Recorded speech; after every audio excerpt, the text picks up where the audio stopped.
I'm Peter Block here in Atlanta at ACC 2010, and with me is Bill Cushman from Memphis, Tennessee at the VA. Bill, you've just finished the Accord blood pressure trial. Now, we have an Accord lipid and we have Accord blood pressure. Right. Tell me about this trial. What was the trial? And then I'm going to ask you, of course, what was the bottom line? Sure. So within Accord, 4,700 participants were in the blood pressure trial. Everybody was in the glycemia trial. So this was different from who was in the lipid trial. And we basically were comparing a systolic blood pressure goal of 120 versus a goal of 140. And we felt there was very good evidence that we should get below 140. So that's why they were the standard group. And then we said, well, the epidemiology would suggest going a lot lower would be beneficial. And we were successful in getting a very nice difference between the two groups of 14 millimeters of mercury. We said that we needed at least 10 to test the hypothesis. And when all was said and done, there was not a significant benefit for the primary cardiovascular outcome, which was cardiovascular death or non-fatal MI or non-fatal stroke. There was no benefit overall. It was 12% lower, but not significant, and we had predicted that we would need 20% to show benefit. But you didn't really start with seriously hypertensive people, did you, or did you? Well, they could be on medicine. So they could be on as many as 3 medicines and have blood pressures ranging between 130 and 180, even though at the upper end they couldn't be on 3 medicines, for example.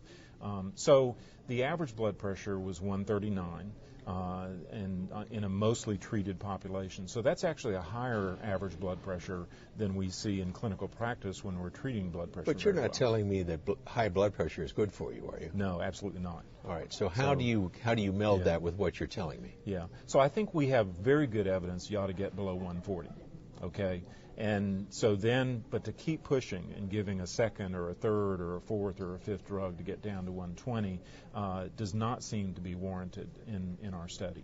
We did see some reduction in stroke that was significant, but strokes were pretty uncommon, much less so than we thought.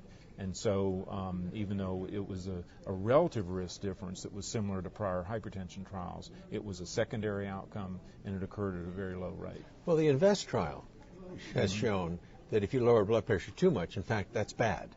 You get some bad outcomes. Did you see some bad outcomes when you got to 120? We didn't see major outcomes to be bad in terms of cardiovascular events or mortality. What we did see was a higher rate of certain serious adverse events that might have gotten somebody admitted to the hospital because their creatinine went up some, their potassium went up, they got low blood pressure, that kind of thing.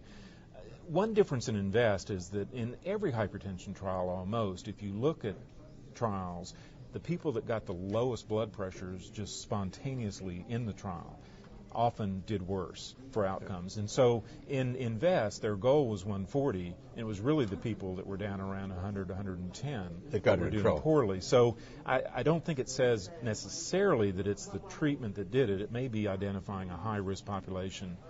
But I think with all of these trials, we're finally getting a handle around how we best treat patients with diabetes. Sure, yeah. Well, a lot of the Accord results would say it's simpler now.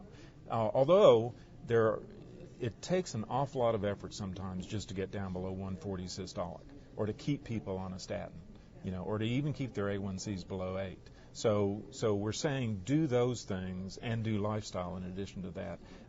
But we don't have evidence from the trial that you should go a lot further and add a lot more medications. Thanks, Bill. Okay, thank you, Peter.